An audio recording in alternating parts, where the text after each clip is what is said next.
ഈ ക്വസ്റ്റ്യനിൽ നോട്ട് ചെയ്യേണ്ട point N of A intersection ബിയിലുള്ള 100 എലമെന്റ്സ് ആണ്. ബാക്കിയൊക്കെ പെട്ടെന്ന് കിട്ടും. നിങ്ങൾ എന്ത് ചെയ്യുക, വെൻ ഡയഗ്രം വരച്ചിട്ട് ആദ്യം എ ഇന്റർസെക്ഷൻ ബി അങ്ങ് മാർക്ക് ചെയ്യാം.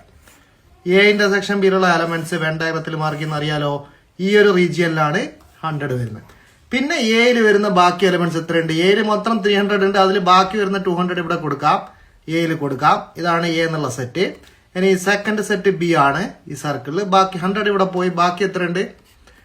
400ൽ 300 കൂടെ വരും അല്ലേ? 300 ക്ലിയർ ആണോ? സോ ഇനി നിങ്ങൾക്ക് എൻ ഓഫ് യു എന്ന് പറഞ്ഞാൽ ഏറ്റവും ഔട്ടർ യൂണിവേഴ്സൽ സെറ്റ് ആണ്. അതിൽ എത്ര പേരുണ്ട്? 800. എന്താണ് ഡിമോർഗൻസ് ലോ പറയുന്നത്? A intersection A complement intersection B complement എന്താണ് according to De Morgan's law? A union B whole complement എന്ന സെറ്റ് തന്നെയായിരിക്കും. അതെവിടെയായിരിക്കും? എ യൂണിയൻ ബിക്ക് പുറത്ത് വരും. ഈ ഒരു ഷെയ്ഡ് റീജിയനിലുള്ള എലമെന്റ്സ് കണ്ടാൽ മതി. ഓക്കെ, സോ എ യൂണിയൻ ബിയിലുള്ള എലമെന്റ്സിനെ ആരിൽ നിന്ന് കുറക്കണം? യുയിലുള്ള എലമെന്റ്സ് നിന്ന് കുറക്കണം. യുയിൽ എത്ര പേരുണ്ട്? 800. സോ 800 നിന്ന് എ യൂണിയൻ ബിയിലുള്ള എല്ലാവരെയും കുറക്കണം. എത്ര പേരെ കുറക്കണം? 200 കുറക്കണം. -100 -300 എത്ര വരും? 200 ആൻസർ വരും. So this is the answer. So ഇതൊക്കെ വെൻ ഡയഗ്രം ഉണ്ടെങ്കിൽ പെട്ടെന്ന് കിട്ടും കേട്ടോ.